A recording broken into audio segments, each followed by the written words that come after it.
we all welcome you in India's best learning platform, Upcoming IAS, and today we are going to deal with some current affairs issues. And the topic of the discussion for today's Prelims Booster series is about the first hydrogen train of India. I hope you all are doing well. So without doing any further delay, let's start the video. And first of all, we will discuss why this is in news.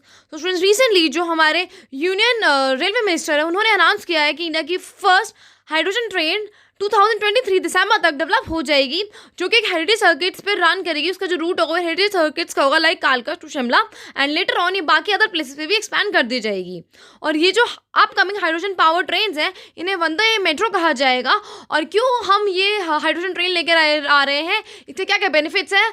हम क्योंकि green growth को promote करना चाहते हैं, हम उसमें बहुत ज़्यादा बूस्टर रखना चाहते हैं, और ये हमारे बजट के अंदर इसमें फोकस भी किया है ग्रीन ग्रोथ पे. और इसीलिए ही जो हमने कंजर्वेशन इनिशिएटिव्स बताए थे इकोलॉजी के अंदर, एनवायरनमेंट के अंदर, बजट के अंदर जो भी कंजर्वेशन इनिशिएटिव्स हैं, मींस इकोलॉजी से रिलेटेड, एनवायरनमेंट से रिलेटेड जो भी स्कीम्स थी उसमें भी ग्रीनर एनर्जी की तरफ फोकस किया गया था. एंड कल एक और जो हमने एक सेशन अपलोड किया था इंडिया एनर्जी वीक, उसके अंदर भी हमने ग्रीन एनर्जी के बारे में बात की थी, क्योंकि जो बजट ने फोकस किया है बहुत ज़्यादा ग्रीन ग्रोथ के ऊपर, जिससे कि एनवायरमेंट पोल्यूशन जो है वो कम से कम हो.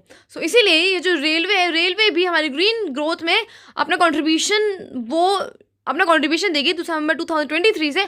जो कि सबसे खास बात इस ट्रेन की ये है कि इंडिया के अंदर ही डिज़ाइन करी जाएगी और इंडिया के अंदर ही इसे मैन्युफैक्चर करी जाएगी. सारे के सारे जो भी इसके पार्ट्स हैं वो इंडिया में ही मैन्युफैक्चर करे जाएंगे. मीन्स स्टूडेंट्स जो जॉब्स हैं वो बढ़ने वाली हैं, लोगों को एम्प्लॉयमेंट मिलने वाली है. मीन्स जो गवर्नमेंट का बर्डन है वो कम होगा, एंड क्योंकि लोगों को जॉब्स मिलेंगी, उनकी लाइवलीहुड जो वो खुद अर्न कर पाएंगे, तो इसलिए वो कुछ सेविंग भी करेंगे. इन सेविंग्स को बाद में वो कहीं ना कहीं इन्वेस्ट करते हैं. मीन्स हमारी GDP में इन शॉर्ट वो कॉन्ट्रीब्यूट करेंगे. So moving on to the hydrogen train, we will discuss them.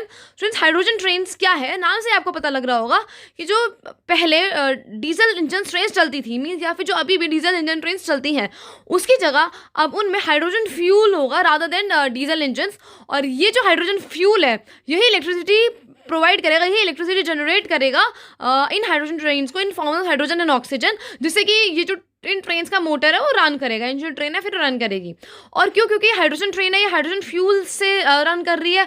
Hydrogen fuel जो है वो इलेक्ट्रिसिटी में कन्वर्ट हो रहा है, देन ये रन कर रही है. तो इसीलिए ही इसके अंदर कोई भी हार्मफुल केमिकल्स नहीं है, ना ही कोई हार्मफुल केमिकल्स को हार्मफुल पोल्यूटेंट को एनवायरनमेंट में रिलीज करेगा, जैसे कि जो बाकी ट्रेडिशनल डीजल इंजन ट्रेन्स होती हैं वो करती हैं. कार्बन डाइऑक्साइड को, नाइट्रोजन ऑक्साइड्स को, और जो पर्टिकुलर मैटर है PM को, उनको रिलीज करती हैं. सिमिलरली जो हमारे व्हीकल्स है ना, वो भी काफ़ी ज़्यादा हार्मफुल पोल्यूटेंट्स हमारे एनवायरनमेंट में रिलीज करते हैं. इसीलिए ही हम लोग किस तरफ ज़्यादा से ज़्यादा शिफ्ट होते हैं, हो रहे हैं इलेक्ट्रिक व्हीकल्स की तरफ शिफ्ट हो रहे हैं, फिर पब्लिक व्हीकल्स की तरफ शिफ्ट हो रहे हैं, जिससे कि हम एनवायरनमेंट पोल्यूशन जो उसको थोड़ा कम कर सके.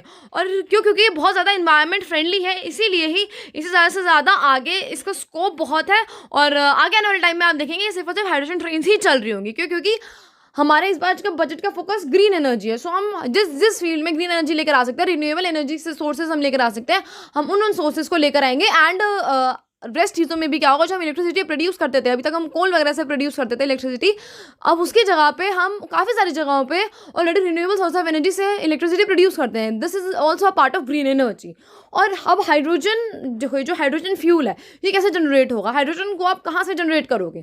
सो हाइड्रोजन को आप रिन्यूएबल सोर्स ऑफ एनर्जी से प्रोड्यूस कर सकते हो. फॉर एग्जांपल विंड एनर्जी से, सोलर एनर्जी से और हाइड्रो पावर से.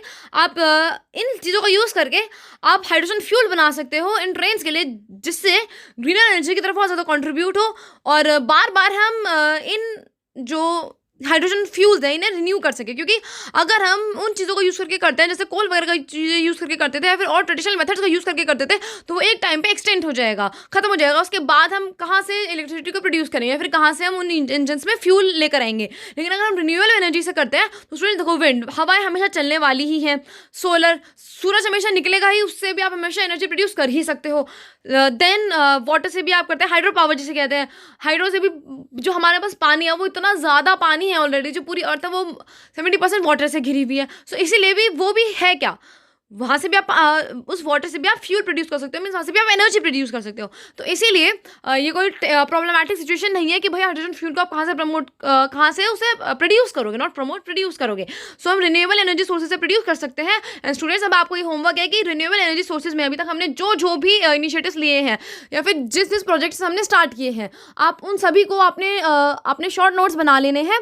और कल की क्लास में एज आई टोल्ड यू कि हमने इंडिया एनर्जी वीक में बात की थी कि हमने कैसे कैसे एनर्जी सोर्सेज को क्या क्या एनर्जी सोर्सेज लेकर आए रिन्यूएबल एनर्जी सोर्सेज में, जैसे कि हम इथेनॉल ब्लेंडिंग प्रोग्राम लेकर आते हैं और भी बहुत सारे प्रोग्राम जो हम लेकर आए हैं ग्रीनर एनर्जी के लिए। सो आपको वो सब सेल्फी कवर करने हैं। एंड अगर आप हमारे चैनल पर देखेंगे सो ऑलरेडी हमने काफ़ी ज़्यादा वीडियोस बना रखी हैं। आपको जस्ट उसके टॉपिक से अंदाज़ा लगा लेना है। जो भी एनवायरमेंट रिलेटेड चीज़ें होंगी इसमें आपको दिख जाएगा कि ग्रीनर एनर्जी की तरफ हम कहाँ जा रहे हैं। फिर जैसे इंडियन एनर्जी वीक है जो ऑलरेडी कल एक वीडियो पोस्ट करी है उसमें भी आपको दिख जाएगा। और ग्रीनर एनर्जी की तरफ जाने से केवल और केवल यही मोटिव है कि जो हमारे एनवायरमेंटल डिग्रेडेशन हो रहा है, पोल्यूशन हो रहा है, उसे रिड्यूस किया जाए, जिससे कि जो भी एनवायरमेंट में इनिशिएटिव्स हैं लाइक क्लाइमेट चेंज के लिए जो भी इनिशिएटिव्स हैं उन सबको उससे हमारे एनवायरमेंट को प्रोटेक्ट किया जाए। So with this we will end our session here. Thank you so much.